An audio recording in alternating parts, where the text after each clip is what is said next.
Hai teman-teman, kembali lagi bersama gua, si penyintas sejarah.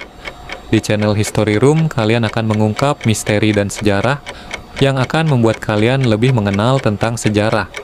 Karena sejarah ditulis oleh pemenang. Hari ini gua akan menyikap profil salah satu anggota Nazi yang terkenal kejam dan sadis.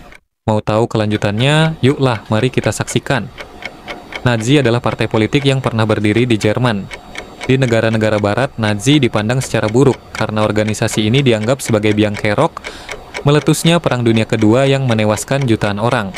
Nazi juga dibenci karena semasa berkuasa, Nazi melakukan pembunuhan kepada jutaan orang tahanannya sendiri. Dari sekian banyak anggota Nazi dengan reputasi kejam, Amon Goth adalah salah satu yang paling menonjol. Saking kejamnya, petinggi Nazi pun bahkan sampai harus menjatuhkan hukuman kepada Amon supaya ia tidak bisa melanjutkan kekejamannya lebih jauh.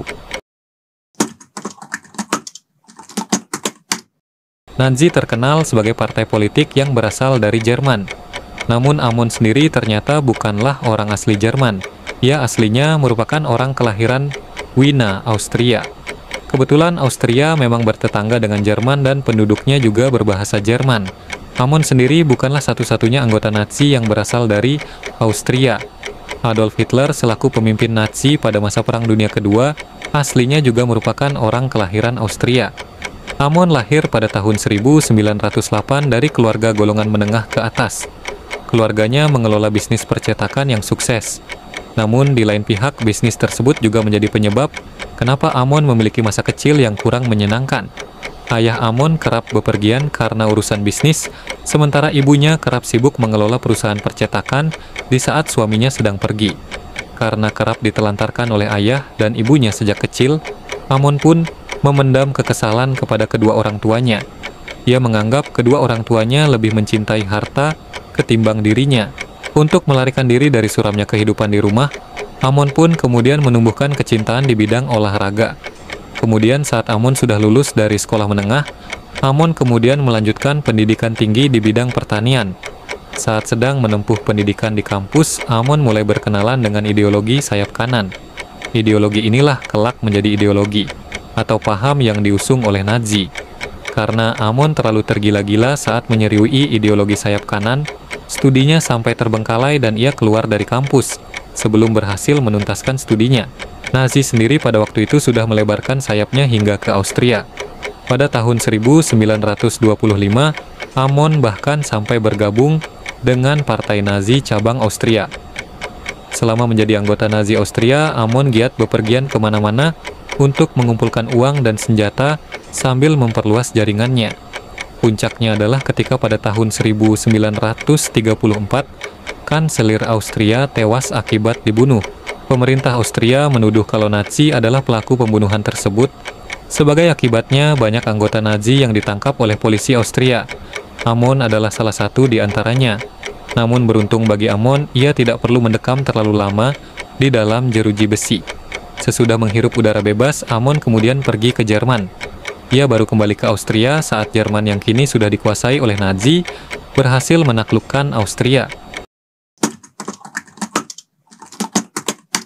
Nazi amat membenci kaum Yahudi karena kaum Yahudi dianggap sebagai pengkhianat dan penyebab utama kenapa Jerman bisa kalah dalam Perang Dunia Pertama.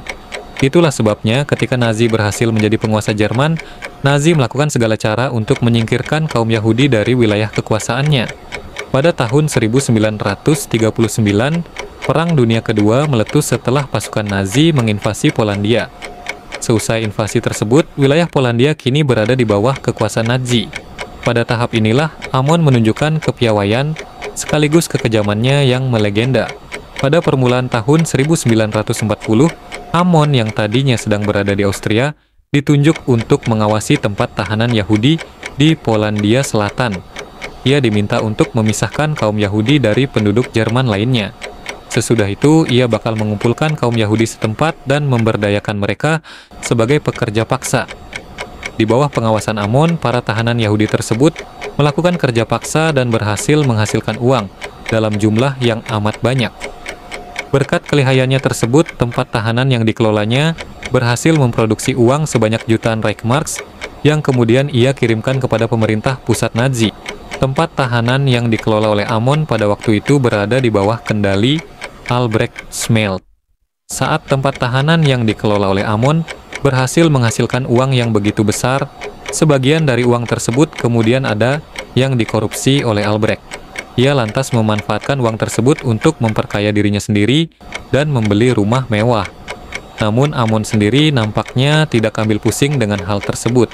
Pasalnya dengan membuat Albrecht merasa senang, maka Amon berhasil mendongkrak reputasinya sendiri di mata petinggi Nazi lainnya.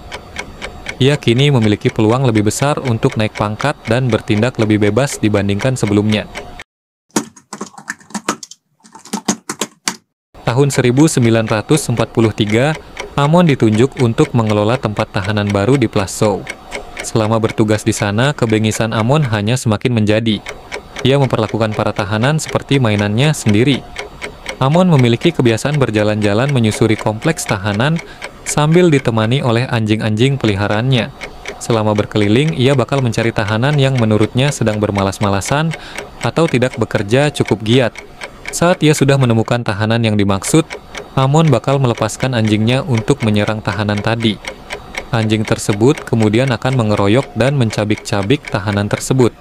Anjing sendiri bukanlah satu-satunya metode yang digunakan oleh Amon untuk menyiksa tahanan hingga tewas. Ia dan para sipir bawahannya kerap juga menghukum tahanan dengan cara mencambuki mereka. Satu orang tahanan bisa dicambuk hingga 50 atau bahkan 100 kali. Supaya cambukannya terasa semakin sakit, cambuk tersebut bagian ujungnya dilengkapi dengan bola kecil. Sebagai akibatnya, saat cambuk tersebut sudah mengenai kulit tahanan akan terkelupas dan meninggalkan luka menganga saat cambuknya ditarik kembali. Dalam kasus lain, Amon akan memerintahkan supaya para tahanan berkumpul di hadapannya. Padahal para tahanan tersebut tidak melakukan pelanggaran apa-apa. Amon kemudian akan memerintahkan tahanannya untuk menembaki para tahanan tersebut hingga tewas. Amon juga memiliki kebiasaan menghabisi tahanan secara massal sebagai cara untuk memberikan efek jera dan efek gentar kepada para tahanan yang mencoba melawan. Saat ada sejumlah kecil tahanan yang mencoba melarikan diri, Amon langsung menjatuhkan hukuman mati kepada mereka beserta ratusan orang tahanan lainnya. Selain memperlakukan para tahanan dengan semena-mena di tempat tahanan, Amon juga merekrut sejumlah tahanan wanita untuk menjadi pelayannya sendiri. Setiap harinya, Amon memukuli para pelayannya tersebut hingga ada di antara mereka yang mengalami ketulian dan gangguan mental akibat kerusakan syaraf. Jika itu masih belum cukup, Amon kadang-kadang juga memaksa para pelayannya bertelanjang bulat sebelum kemudian mencambuki mereka. Memasuki akhir tahun 1944, Amon sudah menjabat sebagai pengawas tempat tahanan di Plaszow selama kurang lebih 18 bulan. Sebanyak ribuan orang di tempat tahanan tersebut dikabarkan harus kehilangan nyawanya. Lama-kelamaan, kabar mengenai kekejaman Amon kepada para tahanan akhirnya menyebar di antara para petinggi Nazi. Saat petugas Nazi memeriksa kondisi tempat tahanan yang dikelola oleh Amon, mereka merasa begitu terkejut dan jijik. Bahkan sesama anggota Nazi pun merasa kalau tindakan Amon sudah melampaui batas. Atas sebab itulah Amon pun dicopot dari jabatannya sebelum kemudian diadili di pengadilan khusus anggota Nazi. Namun karena Amon dianggap memiliki gangguan mental, mereka memutuskan untuk tidak menghukum Amon. Sebagai gantinya, Amon hanya dikirim ke rumah sakit jiwa di Jerman Barat. Bulan Mei 1945, pasukan Amerika Serikat berhasil memasuki wilayah Jerman dari arah barat. Amon yang sedang berada di rumah sakit jiwa kemudian dievakuasi oleh pasukan Amerika Serikat. Saat pasukan Amerika Serikat memeriksa rekam jejak Amon, akhirnya mereka mengetahui kalau Amon bukanlah anggota Nazi biasa. Maka mereka pun kemudian mengirimkan Amon ke Polandia supaya ia bisa diadili di sana.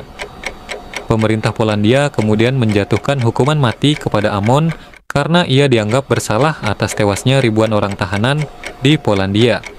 Hukuman mati yang dimaksud akhirnya dilaksanakan pada bulan September 1946. Dengan tewasnya Amon, berakhir pula lah kisah hidup salah satu anggota Nazi paling kejam yang pernah hidup.